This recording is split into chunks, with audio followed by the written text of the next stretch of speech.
کے سامنے جس عنوان کے تحت میں لب شاہی کرنے کی ہمت کر رہا ہوں وہ ہے مذہب اسلام انسانی حقوق کے پاس۔ حضرات، مذہب اسلام ایک ایسا عالمگیر و حماقی مذہب ہے جو مذہب رواداری، اعتدال و مساوات، عدل و تشدد کا ہے، جس میں ہمیشہ نہ صرف یہود و نصارہ کے ساتھ بلکہ کافر و مشرکین کے ساتھ بھی رواداری کا سلوک کیا اور انسانیت کی فلاحیابی کے لیے لوٹ مار، قتل و غارت گری، دہشت گردی، بنیاد پرستی کا فاتحہ کا درس دیا۔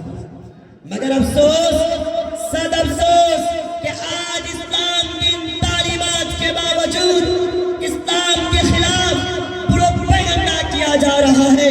داعیہ اسلام جناب محمد صلی اللہ علیہ وسلم کو بیجا الزامات کے ذریعے بدنام کرنے کی کوشش کی جا رہی ہے۔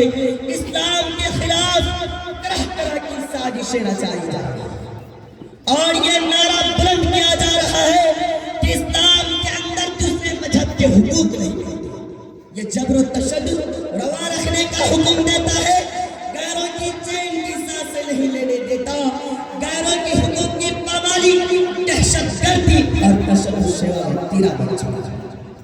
اگر تعصب کا عینک اتار کر دیکھا جائے تو حقیقت واضح ہو جائے گی کہ اسلام جبر و تشدد، دہشت گرد، تصدق پسندی کا نمائندہ نہیں بلکہ امن و سانتی اور مذہب رواداری کا علم بردار ہے۔ اسلام صرف اپنوں کی رکھوالی نہیں کرتا بلکہ غیروں کے حقوق کا بھی خیال رکھتا ہے۔ اسلام صرف اپنوں کی متبعین کی حفاظت نہیں کرتا بلکہ غیروں کی جان و مال کی حفاظت کی تلقین دیتا ہے۔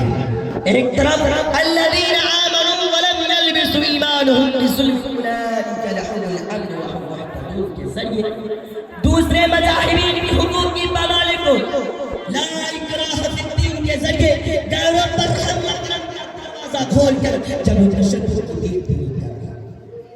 ایک طرف من قتل نفسا بغیر نفس او فساد فی الارض فکأنما قتل الناس جميعا، وحدت انسانیت کا انمول ترغیب دے رہا ہے۔ ایک کے قتل کو پوری انسانیت کا قتل ثابت کر رہا ہے تو دوسری طرف وَلَقَدْ كَرَّمْنَا بَنِي آدَمَ کے ذریعے غیروں کے ساتھ عزت و شرافت سے پیش آنے کی انمول ترغیب دے رہا ہے۔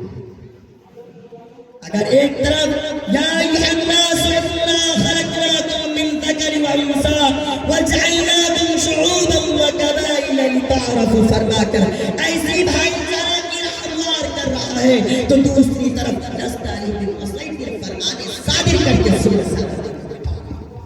اور اس بات کا درس دے رہا ہے کہ اسلام جبر و تشدد اور ظلم زیادتی کو ناپسند ہی نہیں بلکہ حرام تصور کرتا ہے۔ اے اسلام پر الزام تراشی کرنے والوں، ذرا بتاؤ تو صحیح، اگر اسلام دوسرے کی حقوق کی پامالی کرتا ہے تو الذین آمنوا ولم یلبسوا ایمانهم بظلم کا معنی کیا ہے؟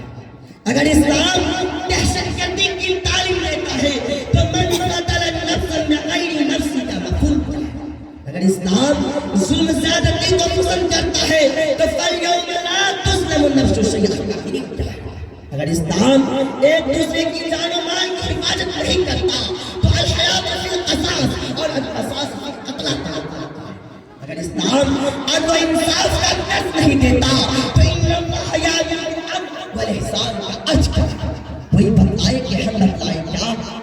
ہمیں افسوس ہے ان عقل کے گواروں اور آنکھوں کے اندھوں پر جس نے ہماری تاریخ بنا کر اسلام پر الزام تراشنا تھوپنا شروع کیا۔